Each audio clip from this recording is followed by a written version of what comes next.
Selamat pagi anak-anak. Pagi, Bu. Apa kabarnya hari ini? Sehat semua? Sehat, Bu.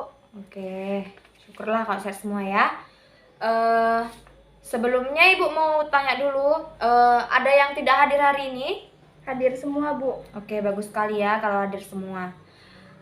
Sebelum kita masuk ke materi kita yang sekarang, Ibu mau mengkaji dulu materi kita minggu lalu.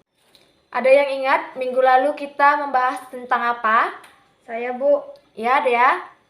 membahas tentang komunikasi bisnis, Bu. Oke, benar sekali ya. Masih ingat apa yang Ibu jelaskan kemarin? Komunikasi bisnis yaitu suatu komunikasi verbal maupun non-verbal antara orang-orang di dalam dan luar perusahaan. Oke. Ini meliputi gagasan, ide, pendapat, hingga informasi yang dilakukan secara personal maupun impersonal. Ada pula tujuan komunikasi bisnis, yaitu yang pertama memberi informasi, yang kedua melakukan persuasi atau melakukan bujukan kepada pihak lain, dan yang terakhir melakukan kolaborasi atau kerjasama dengan pihak lain.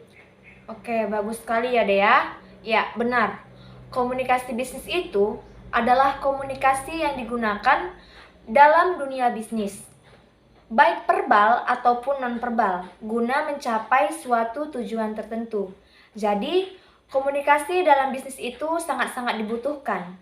Karena dengan adanya komunikasi di dalam dunia bisnis, itu bisa menjadikan para pelaku usaha dapat dengan mudah untuk mencapai tujuannya.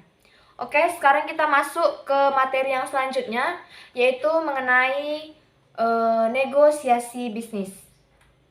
Nah, adapun tujuan pembelajaran kita hari ini, yang pertama itu siswa diharapkan dapat menjelaskan pengertian negosiasi bisnis.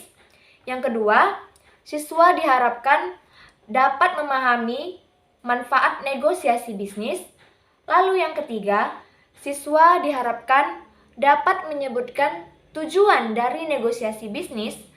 Lalu yang keempat itu, siswa diharapkan dapat menyebutkan jenis-jenis negosiasi bisnis. Oke, yang pertama, pengertian negosiasi bisnis. Udah pernah dengar kata-kata negosiasi belum? Udah, Bu. Oke. Tahu nggak arti dari negosiasi bisnis itu apa? Tahu, Bu. Siapa ya, Dea? Apa itu negosiasi bisnis?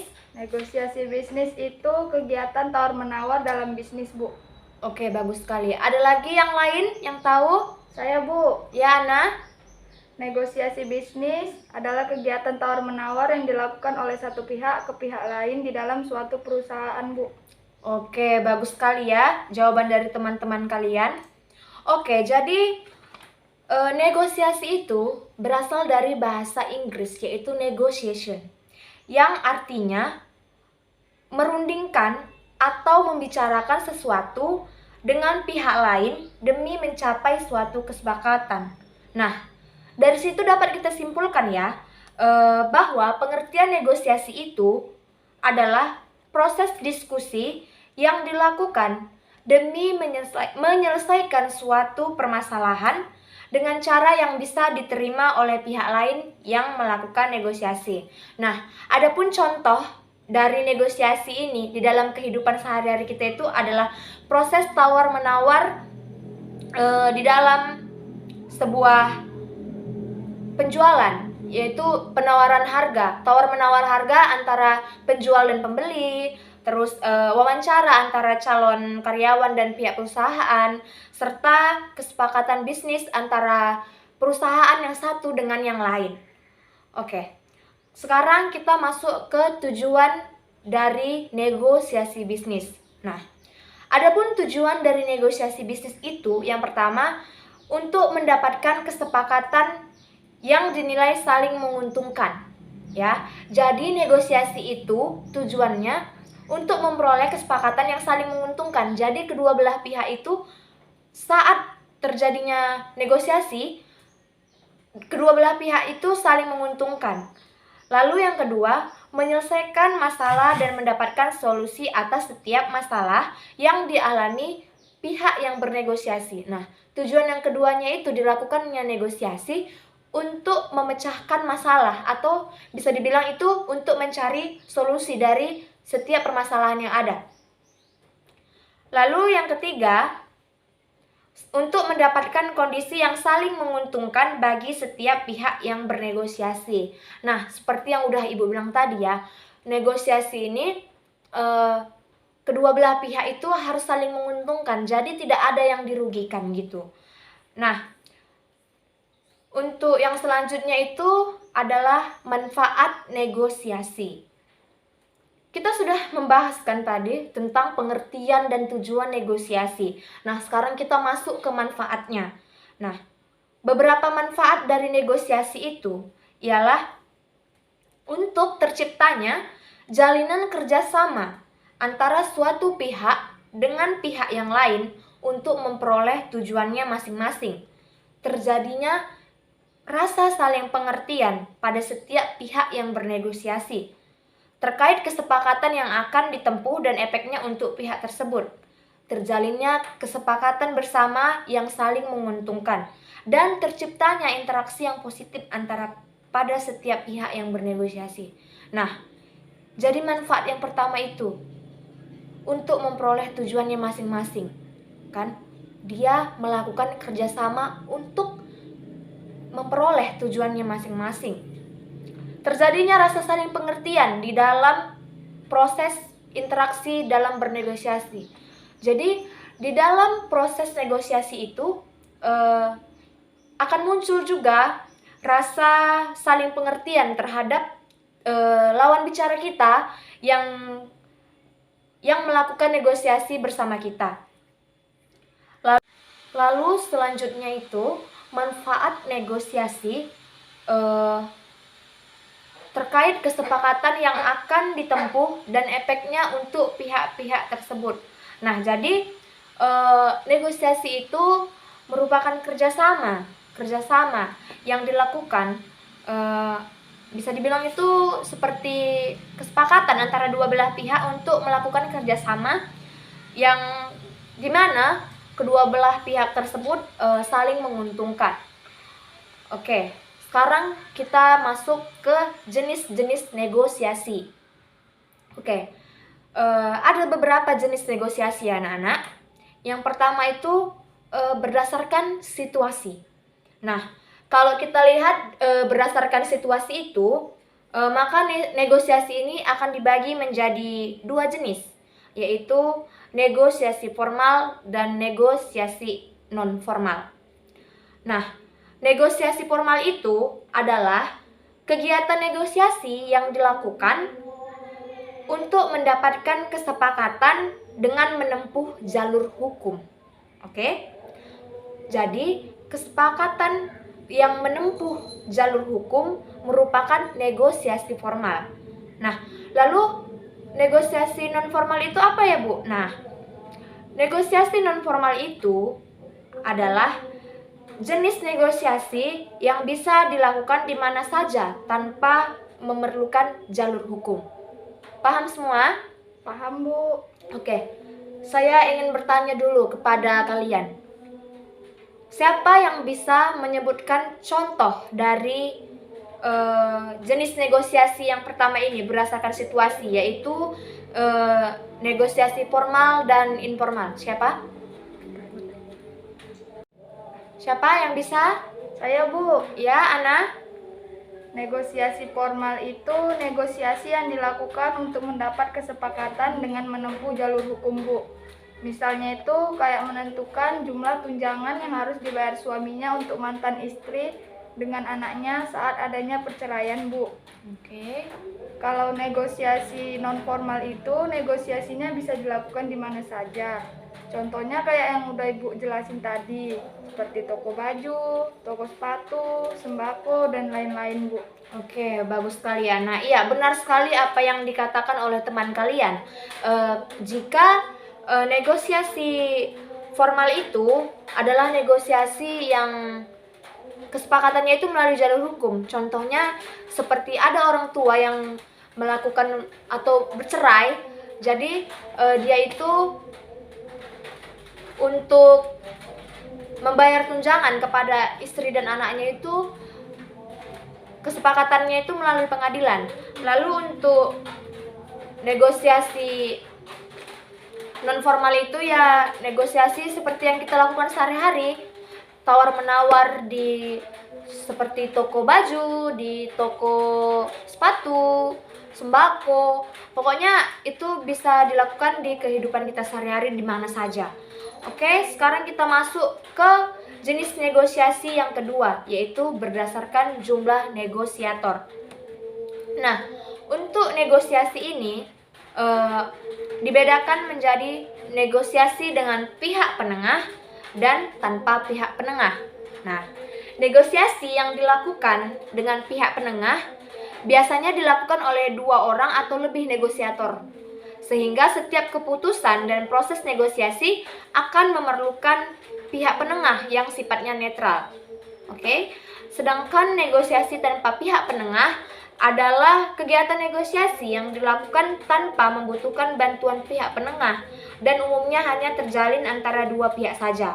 Nah, di jenis negosiasi ini, negosiasi yang menggunakan pihak penengah itu biasanya negosiatornya itu lebih dari 2 orang atau bisa 5 orang, bisa 6 orang.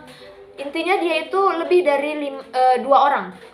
Nah, tapi kalau negosiasi tanpa pihak penengah itu dia biasanya hanya terjalin antara 2 pihak saja. Jadi tidak banyak gitu. Nah, paham semuanya? Paham, Bu. Oke. Ibu mau juga lah sekali lagi, siapa yang bisa memberikan contoh terhadap jenis negosiasi berdasarkan jumlah negosiator ini? Saya, Bu. Ya, Dea, silahkan. Negosiasi dengan pihak penengah itu contohnya seperti di pameran, Bu. Di situ kan ada orang yang membawa acaranya, sekaligus orang yang mengetuk palu ketika barang yang ditawarkan terjual, Bu. Menurut saya, itu contoh dari negosiasi dengan pihak penengah yang netral, Bu. Oke, jadi terus pihak negosiasi tanpa pihak penengahnya? Kalau negosiasi tanpa pihak penengah itu contohnya negosiasi tawar menawar seperti di toko baju, sepatu, dan sembako, Bu. Oke, benar ya, benar sekali seperti yang dikatakan teman kalian Dea, bahwa negosiasi yang dilakukan dengan pihak penengah itu seperti pameran. Dimana di pameran itu kan ada tuh biasanya MC yang mengetuk palu, dimana itu negosiatornya banyak banget kan, dan harga tertinggi, siapa yang menawar harga tertinggi, dia yang akan mendapatkan barangnya itu. Dan di situ sifatnya pengetuk palu itu sebagai penengah sifatnya netral, dia hanya mencari mana harga tertinggi. Lalu negosiasi tanpa pihak penengah itu ya seperti yang sering kita lakukan di kehidupan sehari-hari kita, terjalinnya antara 2 pihak saja, antara penjual dan pembeli, seperti itu. Lalu yang ketiga, berdasarkan keuntungan dan kerugian. Nah, untuk jenis negosiasi yang dinilai berdasarkan keuntungan dan kerugiannya, maka terbagi menjadi jenis negosiasi kolaborasi, dominasi, akomodasi, dan loss-loss. Jenis negosiasi kolaborasi adalah jenis yang melibatkan seluruh pihak untuk menyuarakan pendapat dan keinginannya, sehingga akan terjadi kolaborasi kepentingan dan keinginan untuk bisa mendapatkan solusi terbaik. Nah, contohnya ini seperti di perusahaan-perusahaan di mana mereka menyelenggarakan rapat, di situ mereka akan diminta untuk dituangkan tuh ide-ide yang ada di kepala mereka, dituangkan menjadi satu, dan nanti dimana apa yang bisa dilakukan, itulah yang diambil. Itulah yang dimaksud dengan negosiasi kolaborasi. Jadi dari banyak pihak itu dituangkanlah di satu wadah dan dicari solusinya supaya bisa dilakukan dengan baik. Nah, sedangkan itu negosiasi kolaborasi. Sedangkan negosiasi dominasi itu, sesuai namanya, jenis negosiasi ini akan menguntungkan salah satu pihak saja dan pihak lainnya tidak mendapatkan keuntungan. Lalu yang selanjutnya itu negosiasi akomodasi. Setiap pihak yang melakukan negosiasi hanya akan mendapatkan keuntungan yang sedikit, bahkan bisa saja pihak lawan mendapatkan keuntungan yang banyak. Lalu negosiasi lose-lose adalah negosiasi yang dilakukan untuk tidak melanjutkan konflik atau konflik baru. Oke. Dari sini kita sudah tahu ya apa itu negosiasi bisnis, apa itu tujuannya, manfaatnya, jenis-jenisnya. Nah, dari materi yang sudah Ibu jelaskan tadi, apakah ada yang ingin bertanya tentang materi kita hari ini? Saya, Bu. Ya, Ana? Apa yang harus dilakukan kalau negosiasi tidak tercapai, Bu? Dan bagaimana ciri-ciri negosiasi yang baik yang tidak merujuk pada keuntungan sepihak, Bu? Oke, yang pertama itu ya kan, apa Bu yang harus dilakukan kalau negosiasi tidak tercapai? Terus kayak mana sih Bu ciri-ciri negosiasi yang baik dan tidak merujuk pada kepentingan sepihak? Nah, Ibu bakal beritahu kalian yang harus dilakukan jika negosiasi tidak tercapai adalah memberikan data atau fakta yang akurat serta testimoni dari beberapa orang agar pembeli yang ingin membeli suatu barang atau produk dapat percaya serta yakin kepada penjual. Jadi misalnya seperti ini ya Nak, negosiasi kalian itu tidak tercapai, jadi kalian bisa menggunakan testimoni-testimoni yang terdahulu. Jadi kalian bisa menggunakan testimoni dari beberapa orang agar pembeli yang ingin membeli suatu produk itu percaya dan yakin kepada produk yang kita jual. Lalu ciri-ciri negosiasi yang baik itu kayak mana sih Bu? Oke. Nah, ciri-ciri yang baik negosiasi itu, yang pertama itu menghasilkan kesepakatan yang saling menguntungkan. Seperti yang Ibu bilang di awal tadi, dua belah pihak itu harus saling menguntungkan. Nah, itulah ciri-ciri yang pertama. Lalu yang kedua, mengarah pada tujuan praktis.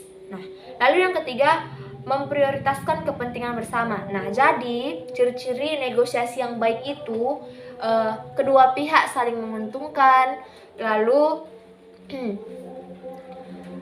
memprioritaskan kepentingan bersama, bukan hanya memprioritaskan kepentingan pribadi kita, tapi kita harus memprioritaskan kepentingan bersama kita melakukan negosiasi tersebut.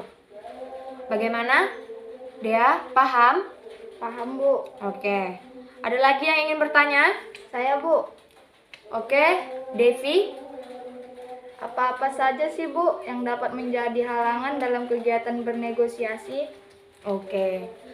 Kalau buat halangan dalam bernegosiasi itu, yang pertama itu menjadi emosional.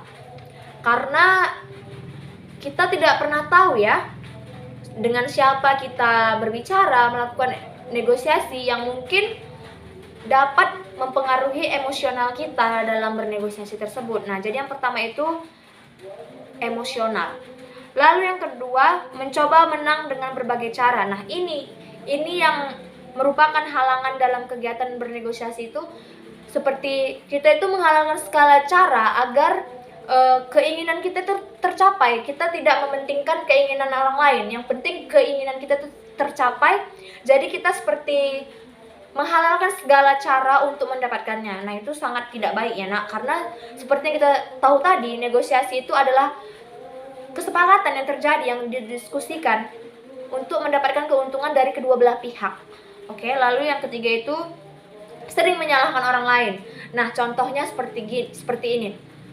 Di saat negosiasi tidak tercapai, di saat kesepakatan itu sudah dibuat tapi tidak mencapai tujuan, kita sering menyalahkan orang lain atas kejadian itu. Nah, itu sangat tidak manusiawi lah. Jika memang terjadi kesalahan, ya udah, namanya juga kita membentuk kesepakatan, ya udah kita tanggung bersama, jangan menyalahkan orang lain. Oke, bagaimana Depi? Paham Bu, terima kasih. Oke. Nah, jadi dapat Ibu simpulkan tentang materi. Oh, sebelumnya masih ada lagi pertanyaan? Tidak Bu, Udah jelas semua? jelas Bu. Oke. Nah, jadi kesimpulan dari materi kita hari ini yaitu negosiasi menjadi salah satu hal yang sering ditemui dalam sebuah bisnis. Kegiatan ini biasanya dilakukan untuk mendapatkan kesepakatan terbaik antara pengusaha dengan supplier, pengusaha dengan pelanggan, pengusaha dengan investor, dan sebagainya. Nah, negosiasi bukan hanya masalah harga, tapi juga dapat dilakukan dalam membuat kontrak kerjasama, ekspansi bisnis, investasi bisnis, dan masih banyak lagi. Negosiasi ini biasanya dilakukan karena ada satu pihak yang merasa kurang puas atau kurang sesuai terhadap suatu hal. Nah, negosiasi ini juga dilakukan dengan saling menguntungkannya kedua belah pihak yang menyelenggarakan kesepakatan. Nah, jadi bisa dibilang negosiasi itu pihak yang melakukan negosiasi itu saling menguntungkan. Oke? Sudah jelas semua kan, Nak? Jelas Bu. Oke. Kalau begitu Ibu akan memberikan kalian tugas. Coba buka buku halaman 68. Di situ ada latihan esai 1 sampai 5. Kalian kerjakan nanti ya. Dikumpul di classroom kita. Tengkatnya nanti malam ya, Nak, sampai jam 12. Oke? Ada lagi yang ada pertanyaan terkait tugas kita? Tidak Bu. Oke, udah jelas ya berarti? Sudah Bu. Oke. Baiklah, sekian pelajaran kita hari ini. Semoga apa yang Ibu sampaikan bisa bermanfaat untuk kita semua dalam kehidupan sehari-hari. Oke, Ibu tutup kelas kita ini. Selamat siang dan sampai jumpa minggu depan. Siang Bu.